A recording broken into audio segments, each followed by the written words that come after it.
lors d'une rencontre d'études organisée par le Conseil régional de l'Ordre des architectes de Rabat. Une pléiade d'architectes ont mis l'accent sur la nécessité d'encourager les actions de préservation, de restauration et de réhabilitation qui visent la sauvegarde et la mise en valeur du patrimoine de Rabat. Cette mesure d'accompagnement par le Conseil envers notre patrimoine bâti a plusieurs objectifs.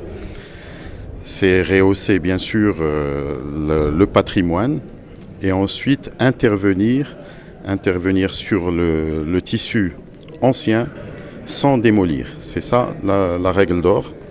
Donc nous, en tant que corps d'architectes de Rabat, on est prêt à accompagner cette politique gouvernementale et aussi bien la société qui va gérer ce projet. Un domaine qui évolue très rapidement, comme tous les autres domaines d'intérêt général ou scientifique ou technique.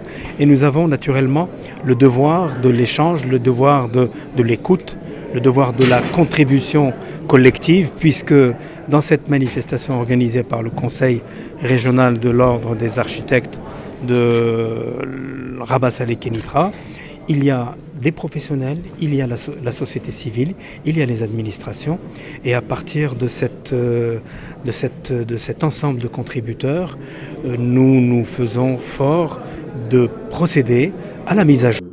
L'objectif de cette rencontre organisée sous le thème « Le rôle de l'architecte dans la valorisation des médinas » est de relancer le débat autour des médinas pour lequel les architectes portent un intérêt particulier.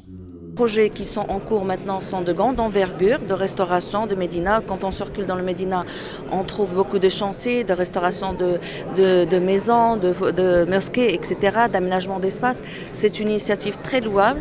Nous, en tant qu'architectes, j'étais invitée par le Conseil régional de l'Ordre des architectes de Rabat qui souhaiterait aussi accompagner cette démarche positivement par des réflexions.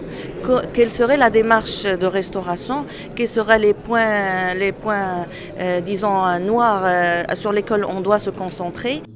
Le programme de valorisation de l'ancienne Médina de Rabat vient s'ajouter aux actions et projets entrepris dans le cadre du programme Rabat Ville Lumière ayant permis la restauration des portes historiques de mosquées et de zaouïas et la réalisation de terrains de proximité et d'espaces verts.